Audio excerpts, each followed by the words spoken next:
होते हैं जब बचपन में मिट्टी में खेलते हैं ना, कभी डांट पड़ती है मम्मी की, उसके बाद भी खेलते हैं, है ना। और इसके अलावा आपने सॉइल देखी है? आपने सॉइल तो देखी होगी, हर जगह गार्डन में होती है, रोड पे होती है, हर जगह सॉइल है। तो कभी आपके मन में ये आया कि सॉइल आती कहाँ से, या ये सॉइल बनती कैसे? कभी आपने सोचा ऐसा? तो आज मैं इसके बारे में आपको बताती हूँ कि सॉइल कैसे बनती है और कहाँ से आती है। ठीक है, तो आपको आज का टॉपिक पता चल गया होगा। तो आज का हमारा टॉपिक है सॉइल। ठीक, तो आज का हमारा क्या टॉपिक है? आज का हमारा टॉपिक है सॉइल, जो कि क्लास 7th का एक चैप्टर है। ठीक है, तो इसमें हम सबसे पहले क्या पढ़ेंगे? इसमें हम पढ़ेंगे importance of soil, then composition of soil, इसके बाद फॉर्मेशन ऑफ सॉइल, और लास्ट में सॉइल प्रोफाइल के बारे में जानेंगे। ठीक, तो सबसे पहले हम ये जानते हैं कि व्हाट इज सॉइल, कि सॉइल होती क्या है।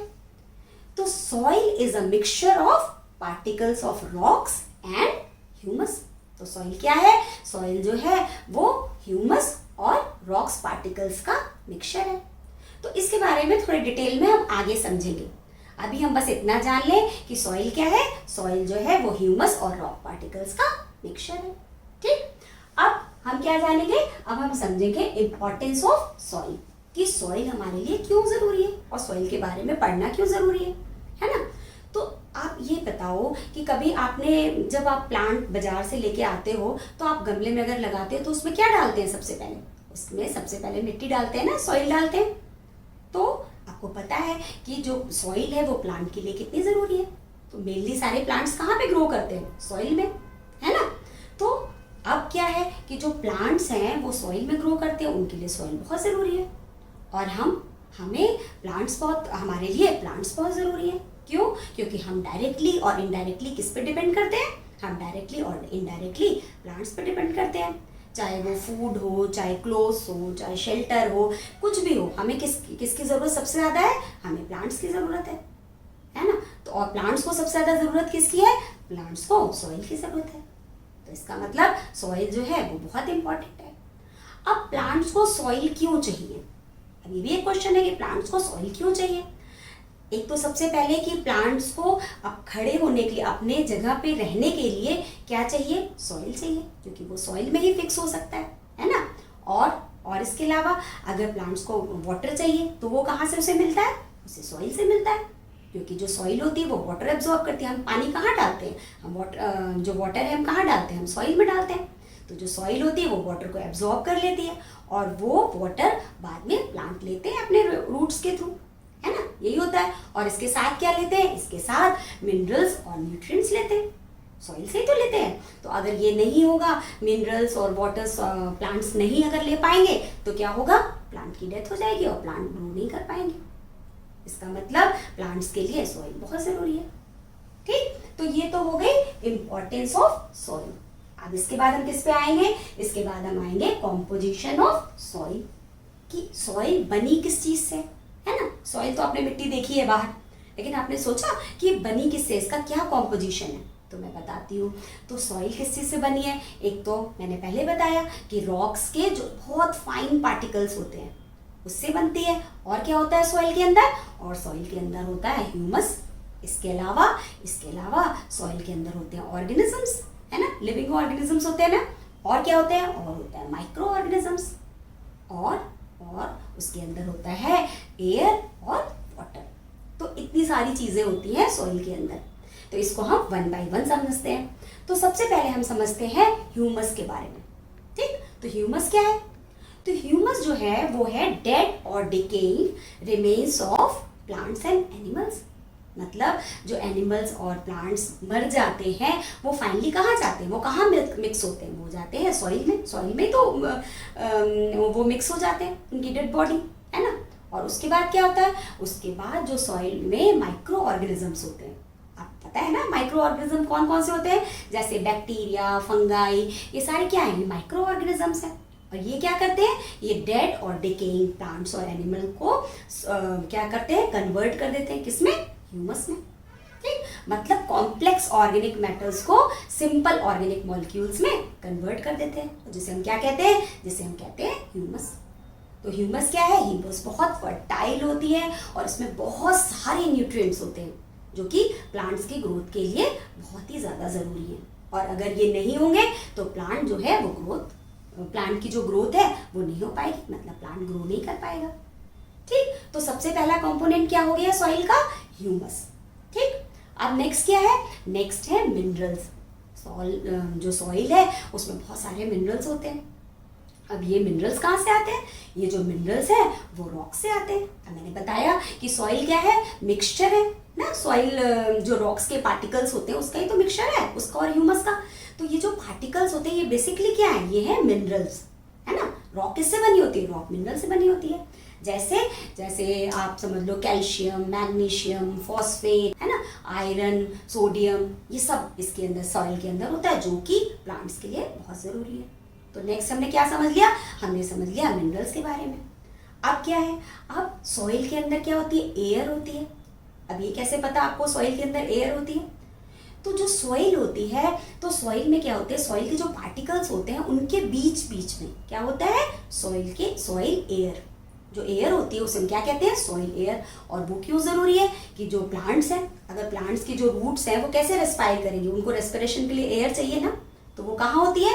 वो होती है सॉइल के अंदर तरह से। और क्या होता है सॉइल के अंदर? सॉइल के अंदर वाटर होता है। ठीक, और इसी तरीके से जो सॉइल में लिविंग ऑर्गेनिजम्स होते हैं उनको भी रेस्पिरेशन के लिए एयर चाहिए।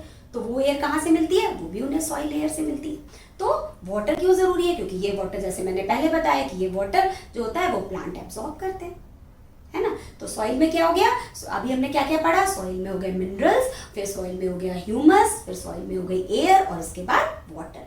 और लास्ट में हम किसके बारे में पढ़ेंगे?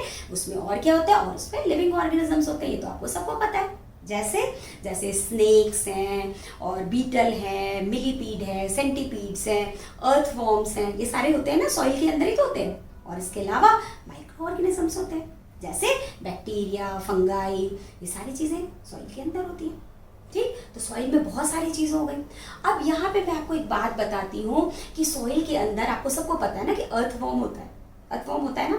तो अर्थवॉर्म को क्या कहते हैं? अर्थवॉर्म को फार्मर्स फ्रेंड कहते हैं। अब ऐसा क्यों कहते हैं? अर्थवॉर्म को फार्मर्स फ्रेंड क्यों कहते हैं? क्योंकि जो अर्थवॉर्म है वो एक तो पहले बरो बनाता है। कहाँ पर? सॉइल के अंदर। तो उससे क्या होती है? सॉइल जो होती है वो बहुत पोरस हो जाती है, मतलब वो बहुत भुरभुरी सी हो जाती है, जिससे उसके अंदर वो वाटर अच्छे से रिटेन कर सके और उसमें एयर भी पास हो पाए। ठीक, एक तो ये बेनिफिट है। दूसरा, जो अर्थवॉर्म है वो जो एक्सक्रीट करते हैं, मतलब जो उनका एक्सक्रीटा होता है वो क्या होता है? वो प्लांट्स के लिए बहुत ही ज़्यादा अच्छा होता है, मतलब वो सॉइल को बहुत ही ज़्यादा फर्टाइल बना देता है, जो अर्थवॉर्म का एक्सक्रीटा होता है। इसका मतलब जो अर्थवॉर्म है वो बहुत ही ज़्यादा अच्छा है फार्मर्स के लिए, इसलिए उसको फार्मर्स फ्रेंड कहते हैं। ये बहुत इंपॉर्टेंट है। ठीक, तो अभी हमने कंपोजिशन ऑफ सॉइल समझ लिया, है ना। नेक्स्ट किस पे आ गए हम? Formation of soil. अब यहाँ पर ये क्वेश्चन होता है कि सॉइल बनती कैसे है? भाई सॉइल की हमने इंपॉर्टेंस समझ ली, सॉइल का कंपोजिशन समझ लिया, लेकिन अब यहाँ पे ये क्वेश्चन आता है कि सॉइल बनती कैसे? हम और आप तो नहीं बनाते। क्या हम बनाते हैं? क्या हम बनाते हैं सॉइल? कभी आपने देखा है किसी ने कोई सॉइल बना रहा है? ऐसा तो नहीं है। तो ये क्या है? ये है नेचुरल रिसोर्स, मतलब हमें ये नेचर से मिलता है। और ये कैसे मिलता है? तो इसको समझने के लिए आप पहले एक समझो कि कभी आपने बड़ी बड़ी रॉक्स देखी हैं? सबने देखी होगी, माउंटेन्स पे देखी है, या कभी आप घूमने गए हो तो नदी के किनारे, रिवर के किनारे देखा है ना। आप कभी जैसे आप गए हो, हरिद्वार गए हो या ऋषिकेश गए हो, तो आपने गंगा नदी के किनारे देखा है बहुत बड़े बड़े से रॉक्स देखे? ऐसे कहीं भी आप जाओ तो बहुत बड़े बड़े रॉक्स दिखे होंगे आपने, है ना। अब ये रॉक्स क्या करती हैं? अब ये रॉक्स क्या होती हैं कि इस पे, है ना, जब टूटती हैं छोटे छोटे पार्टिकल्स में, ये क्या होता है? फाइनली छोटे छोटे पार्टिकल्स में टूट जाती है और वो क्रश होके, मतलब बहुत जब छोटे हो जाते हैं तो वो क्या बना देती है? सॉइल बना देती है। लेकिन अब यहाँ ये क्वेश्चन है कि ये रॉक्स टूटती कैसे, है ना? क्यों? ये तो इतनी स्ट्रांग होती है तो ये टूट कैसे जाती है? तो इसके पीछे बहुत सारे एजेंट्स होते हैं, जैसे विंड, वाटर और क्लाइमेट चेंजेस। ठीक, तो अब क्या होता है, जैसे मैंने आपको बताया कि रिवर के साइड में क्या होते हैं? बड़े बड़े रॉक्स होते हैं। तो उसमें क्या होता है, जब बहुत फ्लो से वाटर उस रॉक के ऊपर आता है ना, कंटिन्यूअस क्या होता है, रिवर बहती है, फ्लो करती है। तो जब कंटिन्यूअस किसी रॉक पे पानी प्रेशर से आ रहा है तो क्या होगा, रॉक धीरे धीरे बहुत सालों में धीरे धीरे छोटे छोटे टुकड़ों में टूट जाएगी और वो टुकड़े बह के आगे चले जाएंगे, है ना, रॉक्स टूट जाएगी। इसी तरीके से जब बहुत स्ट्रॉन्ग विंड आती है, बहुत तेज हवा चलती है, तो क्या होता है, तो भी रॉक्स जो हैं वो छोटे छोटे टुकड़ों में बहुत सालों में, मतलब एक ऐसा नहीं है कि आज हवा बही, आज बहुत तेज स्ट्रॉन्ग विंड चली और रॉक्स टूट गई, ऐसा नहीं है। बहुत सालों में धीरे धीरे रॉक्स छोटे छोटे जो स्टोन्स में कन्वर्ट होती जाती है और फाइनली सॉइल में बदल जाती है ना। इसी तरीके से जो क्लाइमेट चेंज होता है, कैसे क्लाइमेट चेंज होता है कि कभी क्या होता है, कभी ऐसा होता है ना कि बहुत ठंड पड़ती है और कभी बहुत गर्मी पड़ती है, ठीक। तो उसमें क्या होता है कि जो रॉक्स हैं, रॉक्स के अंदर बीच में आपने देखा होगा क्रैक्स होते हैं, हो जाते हैं। कैसे हो जाते हैं कि जब बहुत गर्मी होती है तो क्या करता है, जो रॉक्स होती है वो एक्सपैंड हो जाती है, और जब ठंडी होती है तो कॉन्ट्रैक्ट हो जाती है, मतलब सिकुड़ जाती है और फिर फैल जाती है जब गर्मी आती है। तो ऐसे ही एक्सपेंशन और कॉन्ट्रैक्शन लगातार कंटिन्यूअस चलता रहता है बहुत सालों तक, और ऐसे होते होते रॉक्स जो होती हैं वो टूट जाती है, ठीक। तो हमने क्या क्या समझा, इसमें हमने 3 चीजें समझी कि किस किस चीज से रॉक्स टूटती हैं। एक तो विंड से, फिर वाटर से, जैसे रिवर फ्लो करती है बहुत तेजी से तो वाटर पड़ता है रॉक्स के ऊपर तो वो टूट जाती है, या तो आप वाटरफॉल के नीचे, आपने वाटरफॉल तो देखा ही होगा ना, जब वाटर ऊपर से बहुत ऊपर से तेजी से गिरता है तो नीचे रॉक्स पे गिरता है, और जब कंटिन्यूअस गिरता है तो रॉक्स फिर टूट जाती है ना। तो ये हो गया। फिर हमने देखा क्लाइमेट चेंज से कि कॉन्ट्रैक्शन और एक्सपेंशन से कैसे रॉक्स टूटती है। तो ये रॉक्स फाइनली क्या होती है, बहुत छोटे छोटे टुकड़ों में टूट जाती है और फिर वो ह्यूमस से मिल जाती है, मतलब वो ह्यूमस जो है dead and decaying remains of plants and animals है उनसे मिल जाती है, और क्या बन जाता है, सॉइल बन जाती है, ठीक। तो कभी आप किसी अलग अलग जगह की सॉइल अलग अलग होती है, जैसे आप राजस्थान में जाओ तो वहाँ की सॉइल कुछ डिफरेंट होगी, या आप साउथ में जाओ तो वहाँ की सॉइल कुछ डिफरेंट होगी। ऐसा क्यों है, ऐसा इसलिए है कि वहाँ पर जैसी रॉक्स होंगी वैसे ही वहाँ की सॉइल होगी, मतलब जैसी पेरेंट रॉक होगी उसी रॉक से तो सॉइल बन रही है, तो जैसी वहाँ पे सॉइल होगी, सॉरी जैसी वहाँ पे रॉक होगी वैसे ही वहाँ पे सॉइल होगी, ठीक। तो आप समझ गए इस बात को कि रॉक से सॉइल कैसे बनती है, ठीक है। तो अब हम समझ गए फॉर्मेशन ऑफ सॉइल। अब लास्ट में क्या है, सॉइल प्रोफाइल। तो व्हाट इज सॉइल प्रोफाइल, तो soil profile is a vertical section through different layers of the soil. क्या है सॉइल प्रोफाइल, कि वर्टिकल सेक्शन ऑफ सॉइल, मतलब अगर हम किसी सॉइल को ऐसे करके, मतलब सीधे करके अगर हम उसका सेक्शन करें तो वो कहलाएगा सॉइल प्रोफाइल, ठीक। और उसमें हमें डिफरेंट टाइप की लेयर्स दिखेंगी। तो हमें सॉइल के बारे में जब डिटेल में समझना है तो हमें उसके वर्टिकल सेक्शन को समझना पड़ेगा। और ये जो लेयर्स हमको डिफरेंट लेयर्स दिखती हैं उन्हें हम क्या कहते हैं, उन्हें हम कहते हैं होराइजन, ठीक। तो डिफरेंट लेयर्स को हम क्या कहेंगे, होराइजन कहेंगे। तो अब हम यहाँ पे डायग्राम से समझते हैं कि सॉइल प्रोफाइल है क्या। तो सबसे पहले आपको जैसे दिख रहा है टॉप सॉइल, मतलब जो सॉइल का सबसे ऊपर वाली, जो सॉइल की सबसे ऊपर वाली लेयर होती है उसे हम कहते हैं टॉप सॉइल। अब टॉप सॉइल में क्या होता है, टॉप सॉइल में होता है ह्यूमस, जो कि बहुत फर्टाइल होता है, ये तो आपको पता ही है ना। तो टॉप सॉइल में क्या हो गया, टॉप सॉइल की सबसे ऊपर वाली लेयर पे हो गया ह्यूमस, ठीक। और इसे हम क्या कहते हैं, इसे हम कहते हैं ए होराइजन, ठीक है। अब इसमें इसकी क्या कैरेक्टरिस्टिक होती है, ये एक तो क्या होता है, क्योंकि इसमें बहुत ज्यादा ह्यूमस होती है तो इसका कलर जो होता है वो बहुत डार्क होता है, मतलब डार्क ब्राउन होगा या ब्लैक होगा, ठीक। तो इसका कलर क्या होगा, डार्क ब्राउन या ब्लैक, मतलब जितना ज्यादा ह्यूमस होगा उतना ही ज्यादा उसका कलर डार्क होगा, ठीक। दूसरा क्या है, दूसरा ये बहुत सॉफ्ट होती है ना, सॉफ्ट होती है, मतलब इसका टेक्सचर अगर आप फील करोगे तो सॉफ्ट होगा। और क्या होती है, ये पोरस होती है। पोरस मतलब कि इसके अंदर एयर जो है वो पास हो सकती है और ये वाटर बहुत अच्छे से रिटेन कर सकती है। क्यों, क्योंकि ये पोरस होती है। और ज्यादातर जो प्लांट्स होते हैं उनकी रूट कहाँ होती है, टॉप सॉइल में, मतलब वो टॉप सॉइल में उनकी जो रूट होती है उसके अंदर होती है ज्यादातर प्लांट्स की। और इसलिए क्यों, क्योंकि ये बहुत ज़्यादा फर्टाइल होती है, तो यहाँ पे प्लांट्स बहुत अच्छे से ग्रो कर लेते हैं। तो ये तो हो गया टॉप सॉइल और ए होराइजन के बारे में। अब ए होराइजन के बाद क्या आएगा, बी होराइजन, और उसे हम क्या कहेंगे, उसे हम कहेंगे सब सॉइल। अब सब सॉइल में क्या होता है, सब सॉइल में जो ह्यूमस है वो बहुत कम होगा, ठीक, क्योंकि जो डेड एंड डिकेइंग प्लांट्स और एनिमल्स है वो तो ऊपर वाले लेयर पे होंगे, तो यहाँ पे ऑब्वियस सी बात है कि यहाँ पर जो होगा वो कम होगा, है ना। तो यहाँ पर ह्यूमस तो कम होता है, लेकिन मिनरल्स जो हैं वो बहुत ज्यादा होते हैं, ठीक। तो इसमें मिनरल्स ज्यादा हो गए और ह्यूमस कम हो गया। और क्या होगा, ये इसके कंपैरिजन में कॉम्पैक्ट होगी और हार्ड होगी, मतलब ये सॉफ्ट होगी, इससे ज्यादा हार्ड क्या होगी, सब सॉइल होगी, या होराइजन बी में जो सॉइल है वो होगी, ठीक, हार्ड मतलब कॉम्पैक्ट भी होगी, ठीक है। अब इसके बाद हम किस पे आ गए, इसके बाद हम आ गए सी होराइजन पे। तो सी होराइजन क्या है, सी होराइजन बी होराइजन के नीचे होगा, ऑब्वियस ही बात है कि सबसे पहले ए है, फिर बी है, फिर इसके बाद क्या है, सी है। तो सी में क्या होता है, सी में जो होता है वो जो रॉक्स होती हैं, है ना, रॉक्स जो टूटती हैं, जिन्हें हम क्या कहते हैं, वेदरिंग ऑफ रॉक्स। यहाँ पे ये मैं बताना आपको पहले भूल गई कि वेदरिंग ऑफ रॉक्स, तो वेदरिंग ऑफ रॉक्स क्या होती है, वेदरिंग ऑफ रॉक्स का मतलब क्या है, ब्रेकिंग ऑफ रॉक्स। जो रॉक्स टूटती हैं उन्हें हम क्या कहते हैं, उन्हें हम कहते हैं वेदरिंग ऑफ रॉक्स। तो यहाँ पर थोड़ी थोड़ी सी मतलब पार्शियल वेदरिंग रॉक्स की हुई होती है, ठीक है।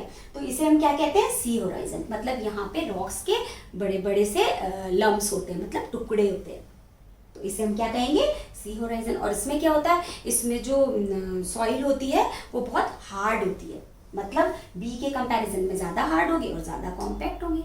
और इसमें ह्यूमस जो होता है वो एकदम भी नहीं होता, इसमें ह्यूमस होता ही नहीं है, और इसमें बहुत ज्यादा मिनरल्स होते हैं।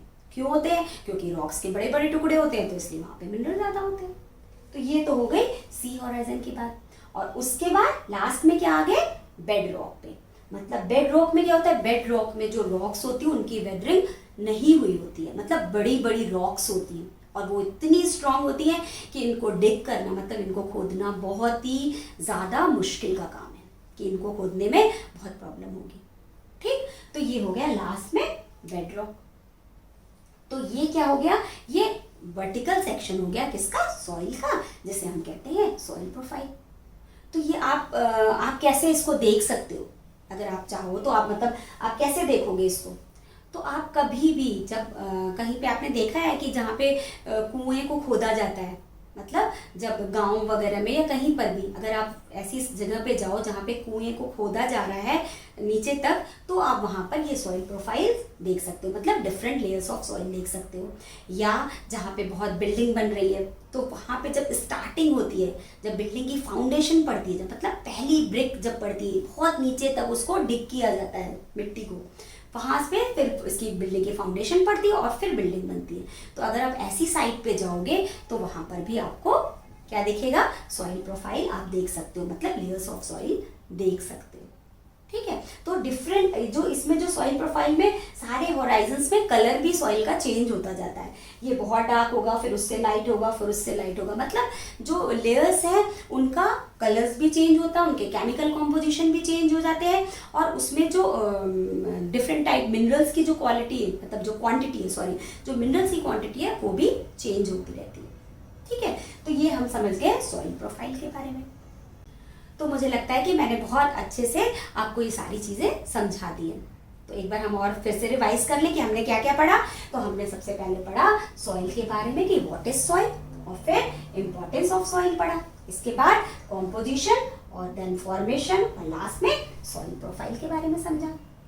लेकिन फिर भी अगर आपको कोई भी प्रॉब्लम है, कोई भी आपके क्वेश्चंस हैं, तो आप क्या करोगे, आप कमेंट बॉक्स में जाके मुझसे पूछ लोगे, है ना। और आपको क्या करना है, और आपको पता ही है, अगर आप नए हो इस चैनल पे तो आपको सब्सक्राइब करना है, और क्या करना है, और बेल बटन दबाना है ना, जिससे कि आपको मेरे नोटिफिकेशन जो है वो सबसे पहले मिल जाए। और इस चैनल को ज़्यादा से ज़्यादा शेयर करना है, जिससे और बच्चे भी ये वाले एजुकेशनल वीडियोस देख सकें, है ना। तो मिलते हैं नेक्स्ट क्लास में, तब तक के लिए बाय।